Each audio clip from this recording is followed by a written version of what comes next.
Perfect. All right. Welcome. Thank you for coming to the Grading and Gradebook Canvas training session. Today, we're going to cover a lot of different things, but the highlights are going to be setting up or editing your gradebooks in Canvas. We did this during the orientation session. We're going to revisit it in slightly more depth today, just to review for the most part. And then we're going to spend a good amount of time in the actual gradebook, which is a separate area. You'll remember from where you set up the weights for your grading. We're going to talk about all of the options and features we have available to us there. You're going to hear me say, I love this feature a lot today. And that's because I do. There's a lot of great features in here, so I'm excited to share those with you. After we talk about those, we'll spend a little bit of time talking about how to create and manage rubrics in your course sites. And we'll just spend a couple of minutes at the end with a little refresher of the speed grader and talk about a couple extra things in there that we didn't touch on the last time we talked about the speed grader. So without further ado, that's where we're headed. Let me share my screen and we can get started. Let me move all of my tabs around here. All right. So here we are back in this lovely course site that I've created. And we are talking about first either editing an existing gradebook setup that was migrated along with the course site from OL to Canvas, or creating one from scratch. So as you'll remember from last time, we set up our assignment groups, which is what Canvas calls gradebook categories, in the assignments page. As long as we remember it's assignment groups we're creating, it makes sense to go to assignments. So in the assignments page, if this is a migrated OL course site that we're looking at, which had a gradebook setup in OL, you should see something similar to this. You should see the titles of your assignment groups listed. They look pretty similar to how they look on modules. And then to the right of the titles, you should see the percentage that each assignment group is worth toward the total course grade, right? If you need to make any changes, whether that's because something came over a little wonky, maybe it shouldn't have, but maybe. Or if it's just because you're making an update to the way you're grading this semester for whatever reason, to edit any existing assignment group, just click on the More button, the three dots all the way to the right for that assignment group, and click Edit. Here, you can change the name and the percentage it's worth toward the total grade, but you also have these nice options down here that allow you to drop X number of the lowest scores in that assignment group, or X number of the highest scores in that assignment group, or both. You can mix and match. If you use this functionality, if you're dropping low or high scores, you can also specify specific assignments within that assignment group to not drop, even if it's the lowest or highest grade. It'll exclude it from the logic you configure here. So I just wanted to point that out as an option. The other type of thing you might need to edit in an existing gradebook is which grade items are in which assignment groups, right? So to see the grade items that are in these groups, you can just click on the groups to expand them. They should be expanded for you by default. I just collapse them because it's easier to look at off the bat here. But let's just say this quiz that's in this exams assignment group doesn't belong there. It belongs under homework instead. All I have to do is drag and drop that to the new place I want it to be. And everything that's listed here from top to bottom, including the assignment groups and the activities within them, will show up in the gradebook from left to right according to how they're listed top to bottom here. So if you want them to be organized in a specific fashion, make sure they're listed top to bottom in the order you would like them to appear in the gradebook. I'm just going to move that back up here for now. So that is editing an existing gradebook. If you're trying to edit a a gradebook and you can't seem to figure out how to change the percentage totals for these assignment groups, it may be because there's a setting that hasn't been enabled. This is more likely to happen with a gradebook you're creating from scratch, but it might happen to you in other cases. The way you would check that is up here in this More menu at the very top right, under Assignment Groups Weight. So if the setting is not enabled, this little menu will look like this, and you just enable the weight final grade based on assignment groups setting, just to make sure that you're actually using this functionality. More often than not, it'll automatically be enabled for you, but if you need to turn it on, that's how you do it. This is also where you can check your math to make sure that all of your categories add up to 100%. If they're higher or lower than that, you're going to see final grades that don't check out the way you think they should check out. And it's also where you can edit the totals for each assignment group. Just going to cancel out of here because I like the way that's set up. So that's editing an existing gradebook. If you need to create one from scratch, you just click the Add Group button up here in the top right. Give the group a name according to whatever it is on your syllabus. So maybe this one is a different homework, and that one's worth 10%. Let me save it. That's all we need to do. Then we just continue on creating the assignment groups according to what we have listed in our syllabus. And then when we create our activities and assessments, those assignment groups will show up in the appropriate drop-down menu and the settings screens for those, so you can organize them accordingly.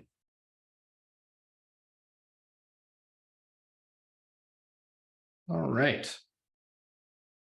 Let's head back to our modules page, just because this is where we are going to start for a lot of these things, and talk about the options and features available to us on the grades page, the analog to the gradebook view that we have in OL. So we'll click on the grades page. And first of all, let's just give ourselves a little orientation to what we're looking at here. It's very similar in layout to what we see in OL, right? We have our students' names in a column all the way on the left, and each individual grade item has its own column along the top here, just like they do in OL. And if we scroll to the right, our students' names stay here, which is nice. If we keep scrolling, eventually we'll run into all of our assignment group totals over here. So those were all listed on that assignments page: assignments, attendance, exams, homework, and you see the 25% they're all worth. And then the course total shows up on the right. I'll talk about this override column in a minute, but for now, let's just pretend it's not there. In a minute, we'll be back to reality, and it will be there for real. So the only real layout difference for the categories and grade items, or assignment groups and grade items, is that the assignment group totals show up all the way to the right in Canvas, whereas the gradebook category totals in OL show up directly after the last grade item of that category, if you recall. So it's just a slight difference. You'll just have to remember to scroll all the way to the right to see that stuff. But I'll show you some nice ways to sort and filter your gradebooks. That'll make looking at this stuff a little bit easier, because scrolling past all of this stuff may not be the most fun thing you do all day. So we'll show you some better ways to do that. All right, so that's our brief orientation. Let's talk about these features and settings I love. Up here in the top right is the first place we're going to go. This is the gradebook settings link icon. It's the gear icon in the top right. Opens up the gradebook settings pane, and we have these three tabs we're going to talk about here in turn. So the first one is late policies. And we notice we have two settings we can enable here. Both of the settings we're about to talk about depend upon due dates configured in your activities that you set up. So if you don't use due dates, you can't use these two features here, which I think are pretty awesome. Doesn't mean you have to use due dates, but if you want to use these features, they require using due dates. So this first one I want to talk about: automatically apply grade for missing submissions. If you have a due date for an assignment, the due date passes, Any student who hasn't yet submitted anything for that assignment will automatically get whatever grade you put here. That doesn't mean they're stuck with that grade. You can go back and change it later, but that's what they're going to get automatically initially. So a potential use case for this, you want to light a fire and maybe give the students a little nudge to do their work. You could have all missing submissions graded a 0. They'll see that, likely slightly panic, and then submit their assignment, and you can go change their grade. Just one potential use case. Don't have to use that. This next one, automatically apply deduction to late submissions. I don't just like this one, I love this one. A lot of people have been asking about this over the years. So what this does is, if a student submits after the due date for an assignment or an activity, you can deduct, let's say 5%. Oops, not 55%. That'd be a little much. 5% per day. If you want to go a little crazy, you could make it every hour. I don't know of a good use case for that, but that's the other option, either by day or per hour. Maybe it's like a final or something, and it's like really important they get it in on time. That might be a potential use case.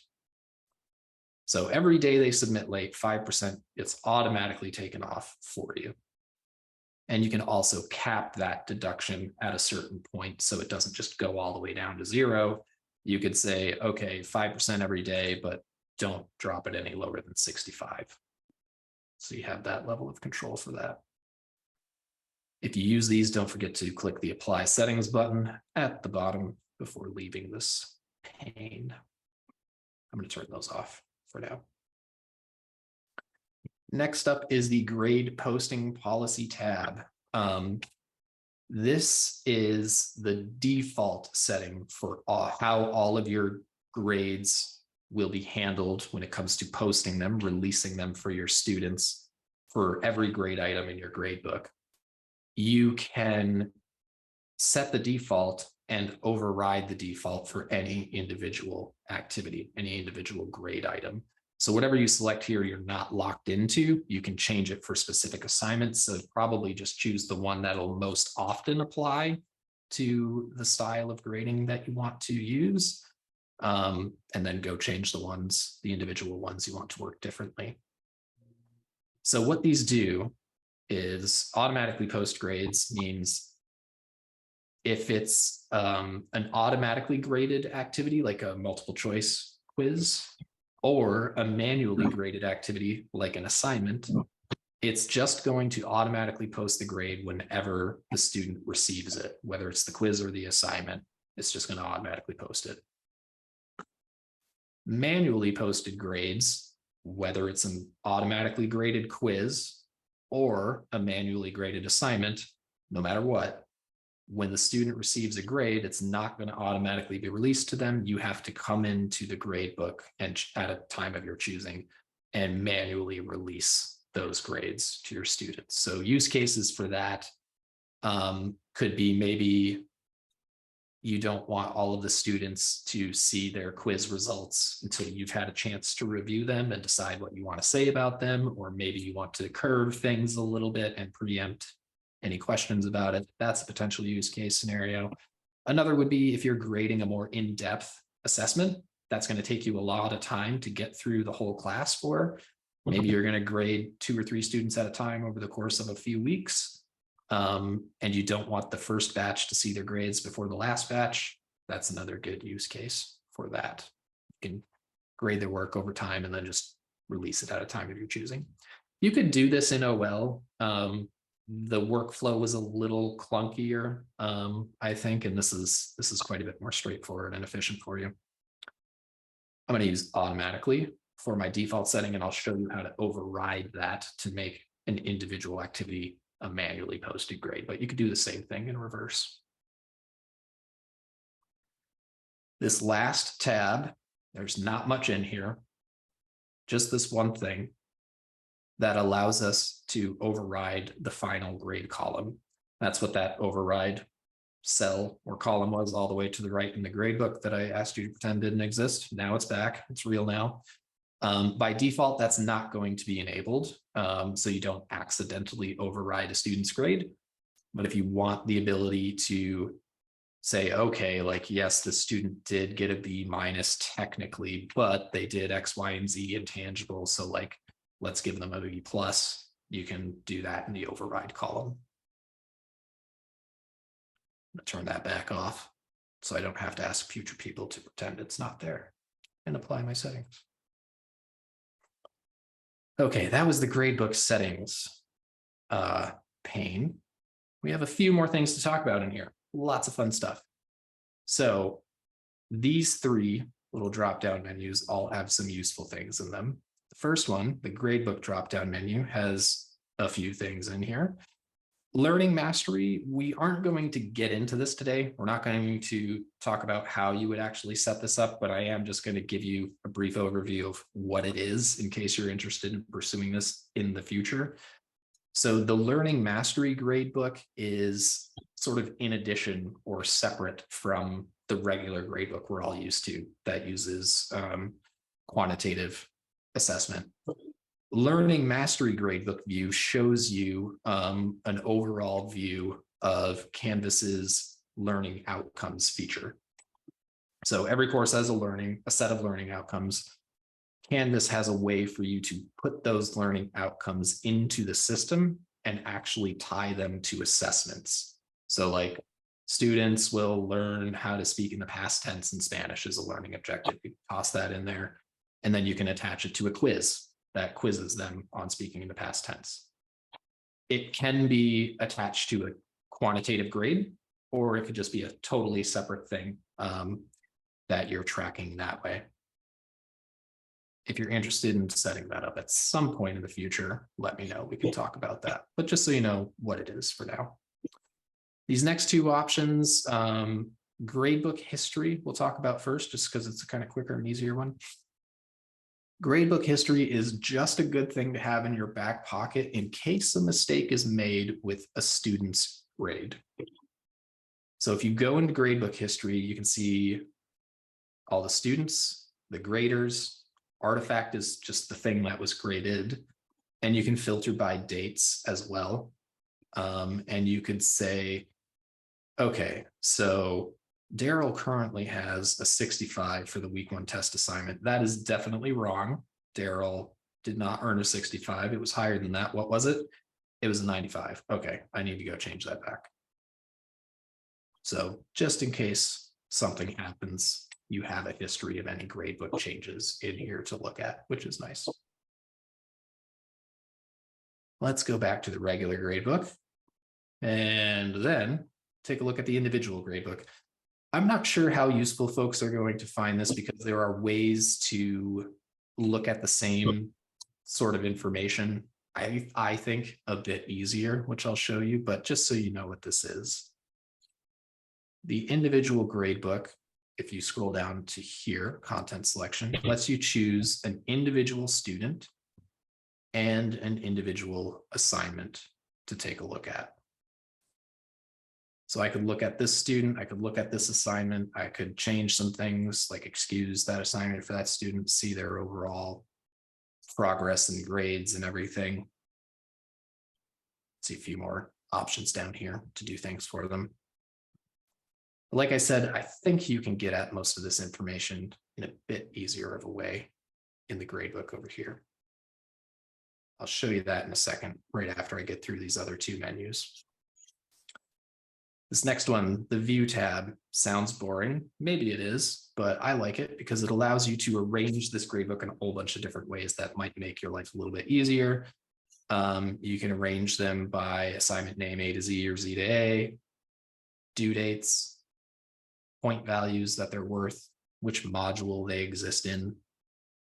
You can filter by the assignment group that the assessments belong to or their modules. And the statuses one, I think, is going to be super useful for folks. You can filter by late assignments, missing assignments, resubmitted. So if an assignment has the option for students to submit multiple times, the students who have resubmitted will show up here.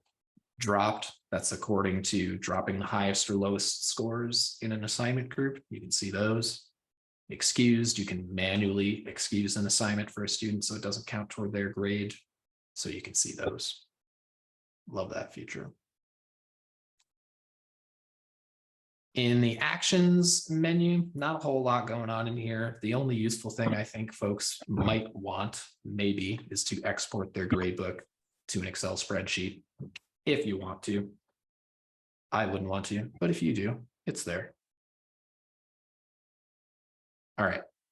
So how can we sort of filter like this individual gradebook view let us filter?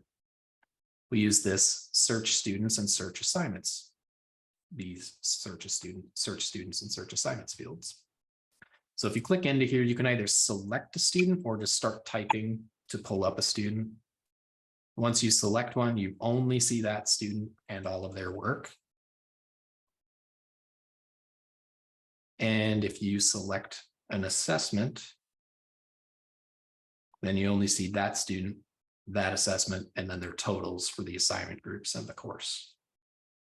You can add multiple assessments for one student, or you could add multiple students for these assessments, or you can just look at multiple students for everything. So lots of different ways to sort of slice and dice that data, I think is a little bit easier to manage in this view here. So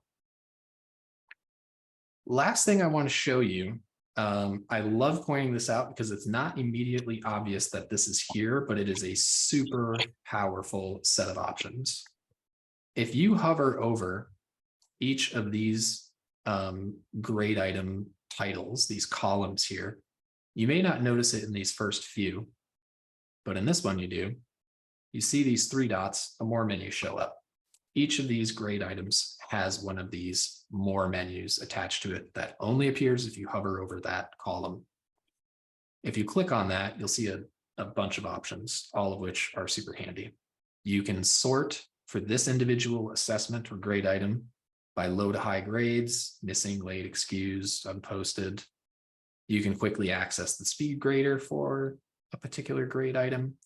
You could message students who, if we click on that, message students who have not yet submitted to this assignment, students who have not been graded, students who have scored more than, let's say, an 80, or students who have scored less than a 60,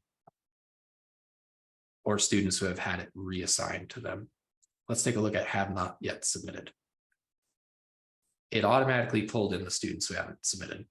Tells me there are 2.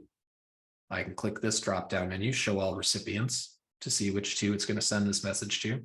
Daryl and Josh are behind. It automatically populates a subject for me for this message.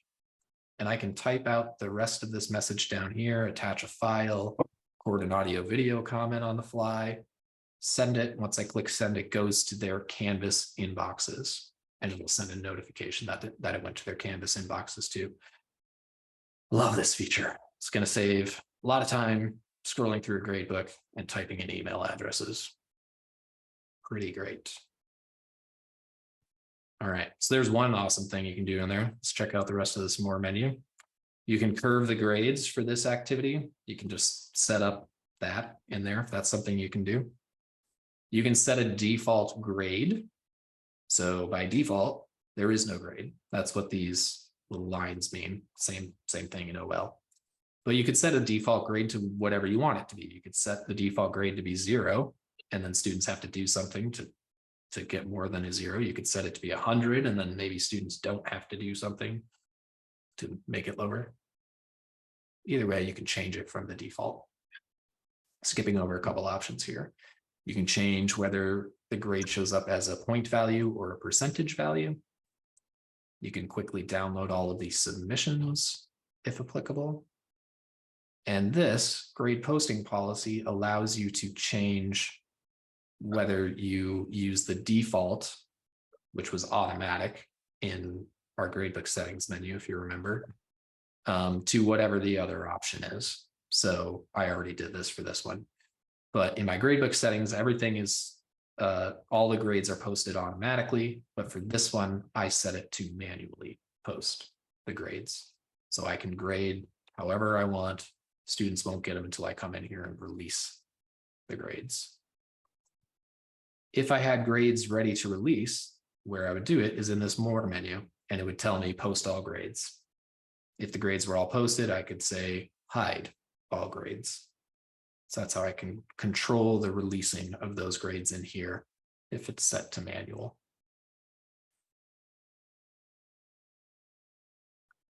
The last thing I want to point out in here are these individual cells for a student for a particular assessment.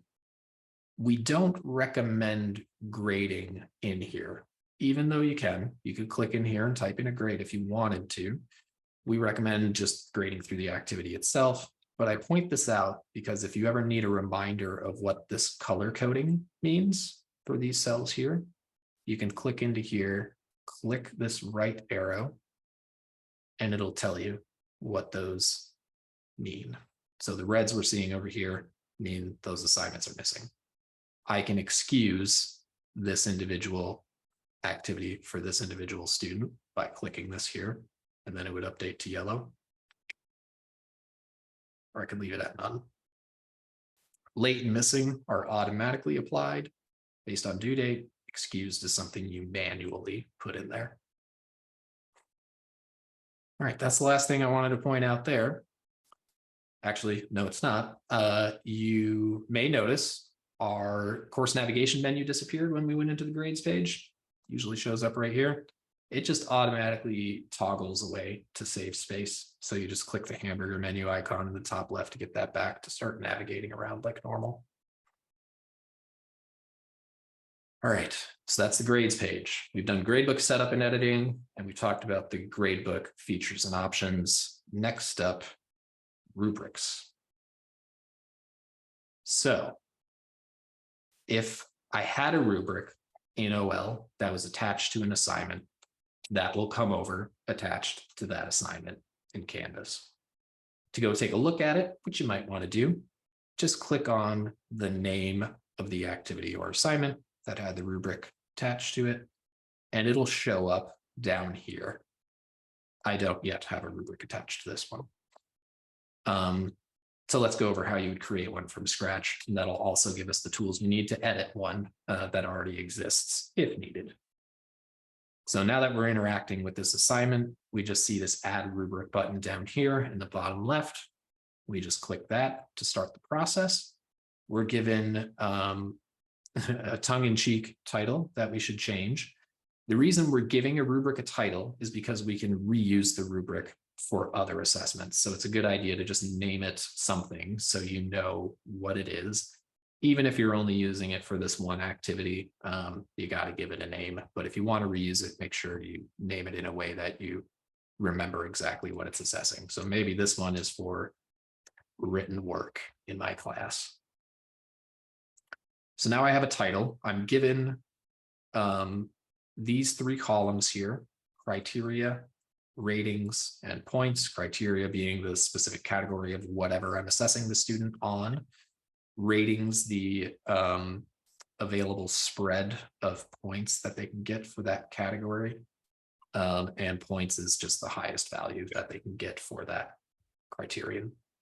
So we need to edit all of these. So we click the pencil icon to edit the criterion first. The description can just be the name of the category that you're assessing. So if it's written work, maybe one of those is grammar. And then you probably want to put in a longer description that tells students what to expect for this particular criterion. I'm not going to do that here, but you likely would. Click update criterion, and those changes are saved. Next, we probably want to change our point values for our ratings and add more than just all of the points and none of the points. Otherwise, it's not really a rubric, it's more of a checklist. So first, let's edit the first rating for full marks here. Click the pencil icon. Maybe the maximum score out of 100 for grammar is 25. It's probably a bit high, but this isn't real life, so I'm going to put 25 in. And then we'll probably want to change the rating title to something else. Maybe in this case, highest marks means excellent. And then we put something in that says, here's what you would have to do as it pertains to grammar to achieve an excellent rating for it. And we click update rating. There we go. You'll notice the point value I put in for the highest rating is automatically applied to the points over here. Likewise, if I change the points over here to not 25 again, 35, it'll automatically be applied to the highest rating over here. Then you probably want to change the lowest one just to match the same description.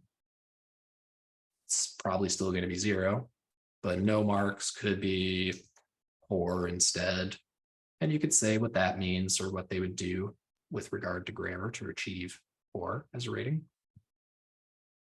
And then you probably want more granularity in between these two. So you click the plus icon between the two ratings to add another one. Canvas automatically chooses close to the midpoint, as close to the midpoint as it can between those two ratings, but you can change it to whatever you want. So we have 25 and 0. Maybe the next step down from 25 is 20. And maybe I want to call that next step down good. I say what that means, click update rating. Now I have 2 plus icons, one between excellent and good, one between good and poor. So I think I'm good with these two. I probably want to add another one between good and poor. There's that midpoint number again, which I can change. I have 25, 20, and 0. Maybe this one's 15. And maybe this one is fine. It's just fine grammar. It's okay. Say what that means, update that, and we can continue on. You see, you get a new plus icon in between each set of ratings as you go. All right, so that's one criterion. We need another one, probably. So we click add criterion down here. And we have 2 options when we create a new criterion. We can create a new one from scratch, which would give us exactly the same bare bones stuff we saw for this first one here.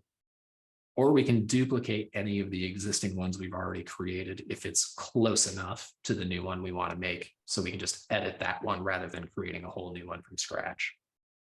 So maybe I like the point spread, the rating spread, and maybe I like the way they're named. I just need to change the descriptions for them. So I would duplicate grammar. Maybe this one is structure. I'm not going to do very well on the grammar portion for this rubric. There we go. Now it's the same set of ratings, same descriptions, same titles, all of that. So I would have to click into the pencil icons for each of these if I needed to change something about them. That's pretty straightforward. We've learned how to do that up here. Only other thing I want to point out is now that we have multiple ratings, more than 2, I should say, when we change the point value over here in this field now, watch what happens to the mid ratings. So we're going from 25 to 35.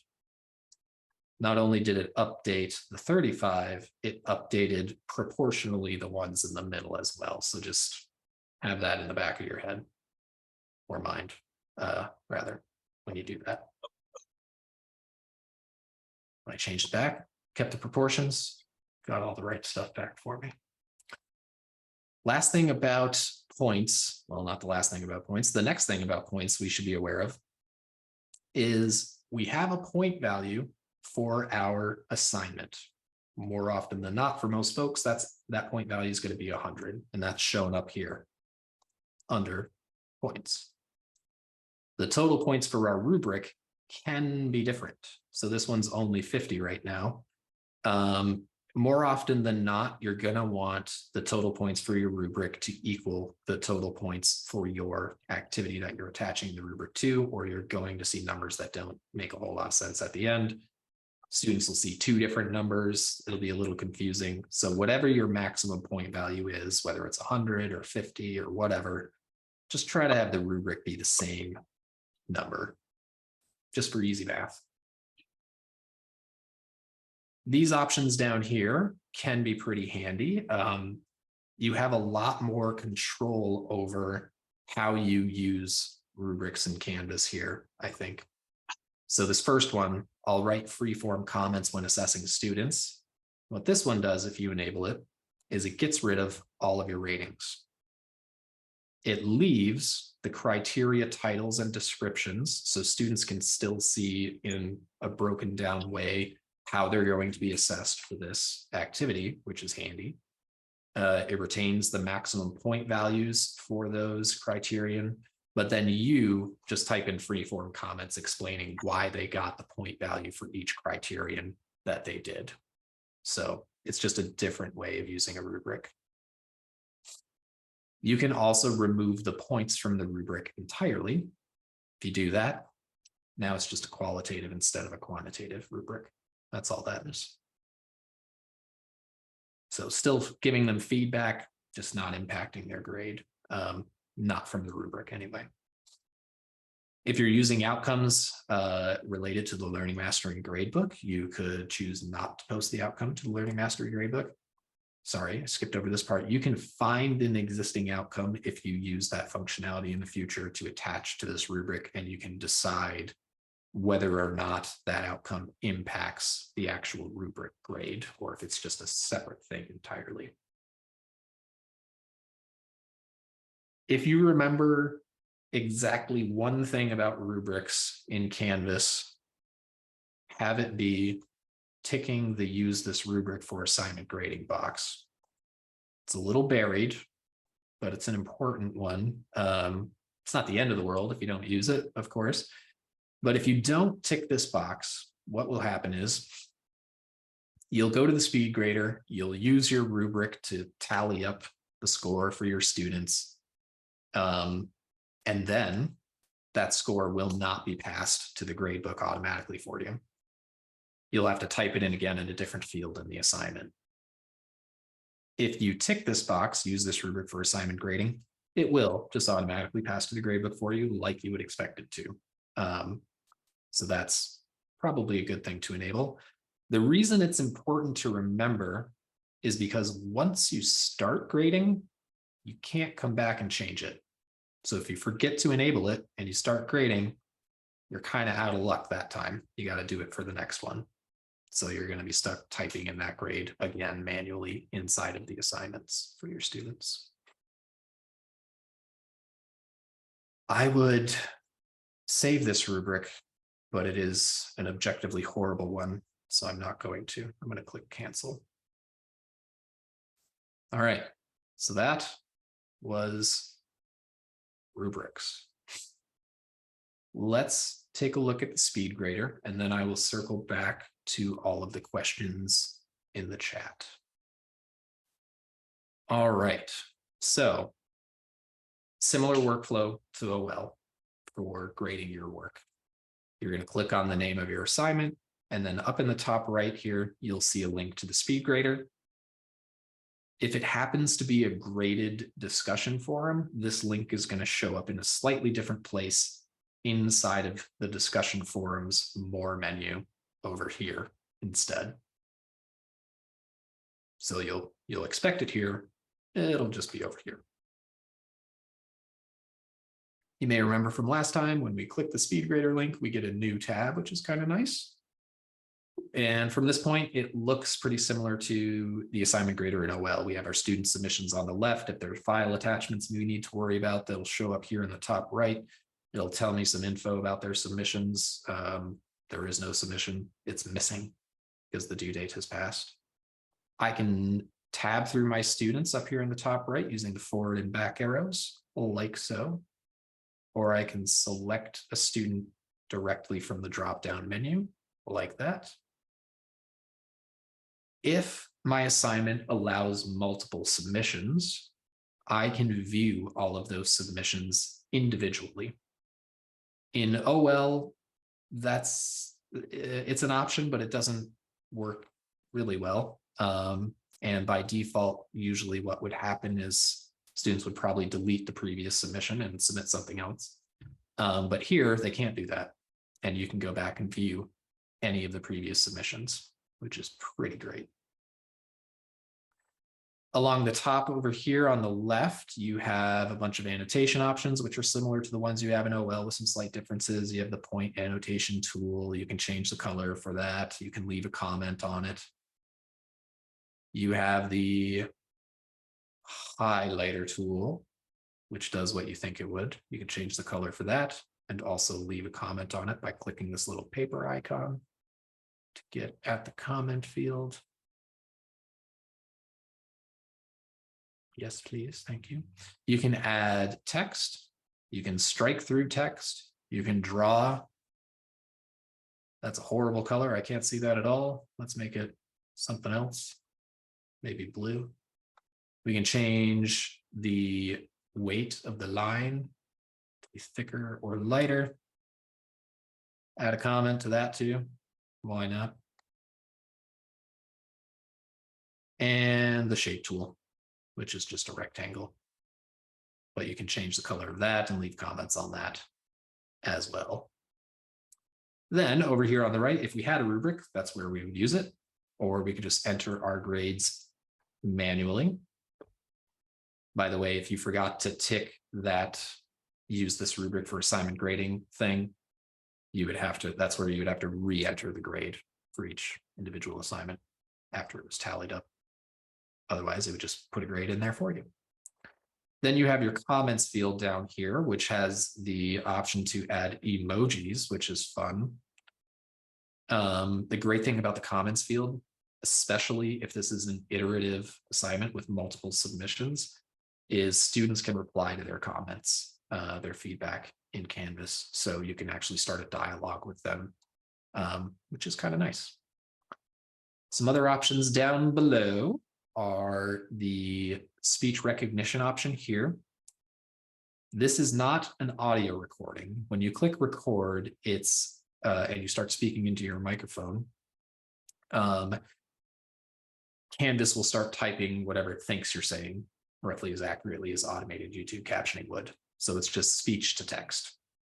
So might need to make some edits to it if you use that. The next one is adding an audio or video comment on the fly.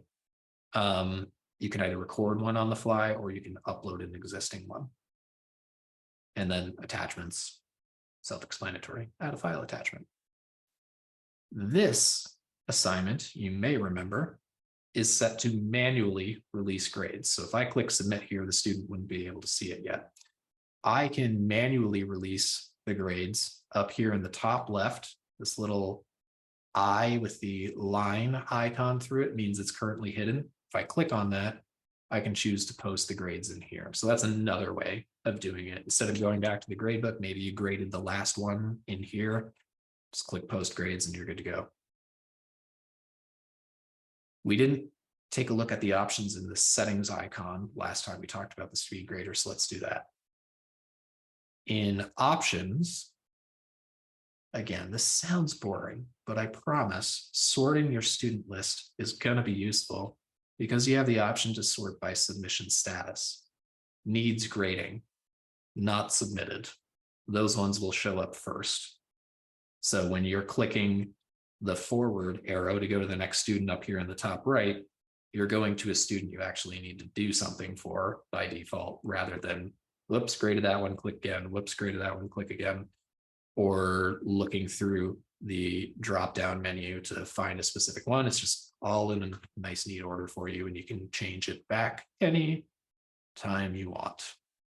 You have a couple other options for sorting, but the default is alphabetically. You can hide your student names in here too, if you want to grade that way. That is an option. Last thing I want to show you for the keyboard shortcut inclined, like myself, you may find this handful of keyboard shortcuts useful, especially if you're doing a lot of repetitive things here. All right, that's all I had prepared. I'm going to leave up my sharing just for a moment in case I need to show anybody something. All right, so the recording will eventually, after we do some editing, post editing, will be up on berkeley.edu/canvas. And then when you go there, you'll click on the training page and it'll show up there eventually, not right away.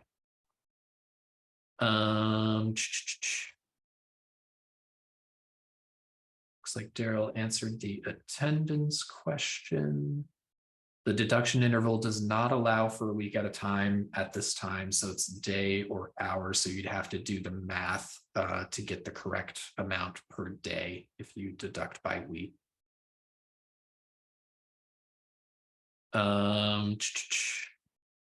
Well, yes, every time you adjust a grade, unless it's set to manually release, the student will get a notification that you've adjusted their grade.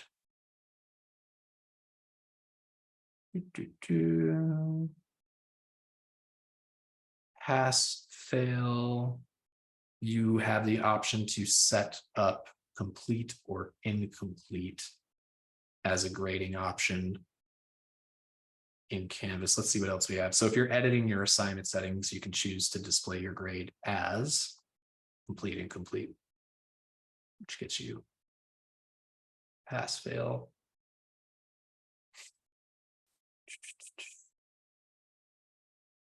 Student view of the gradebook and feedback. Excellent question. So let me give this test student some feedback and show you that.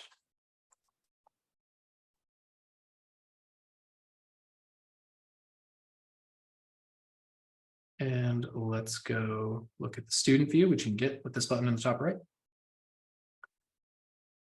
Oh, the grades haven't been posted yet, of course. Victim of my own feature. Let's post those grades for everyone. Excellent. Now let's go back to the student view for this assessment. So here's that feedback. Here's the comment I can submit on it. If I want to look at my overall grades, I click grades over here on the left. And then I can see my scores. I can see that I have some comments.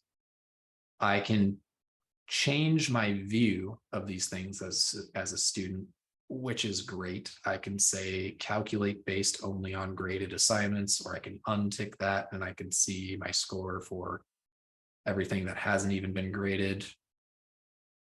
And I can test what will happen to my grade if I get a specific grade on something else as a student. Amazing. Love that feature. Told you I was going to say that a lot today. Great question. I wouldn't have showed you that otherwise. Let's see what else we have here. Can we disable the students being able to comment on your feedback function? I don't know about that. Do you know off the top of your head, Daryl, if that's an option anywhere? I'm not sure I've seen that, to be honest.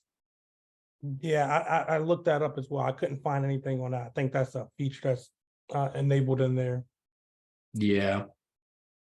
Yeah, that would be my assumption too. If it's not in the assignment settings screen, I don't believe it's something we can turn off, which it is not in here.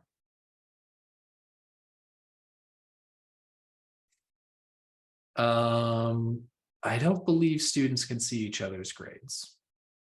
Amanda, no. Yeah. Yeah, that would definitely be, if they could, we would immediately turn that off. So no, they can't.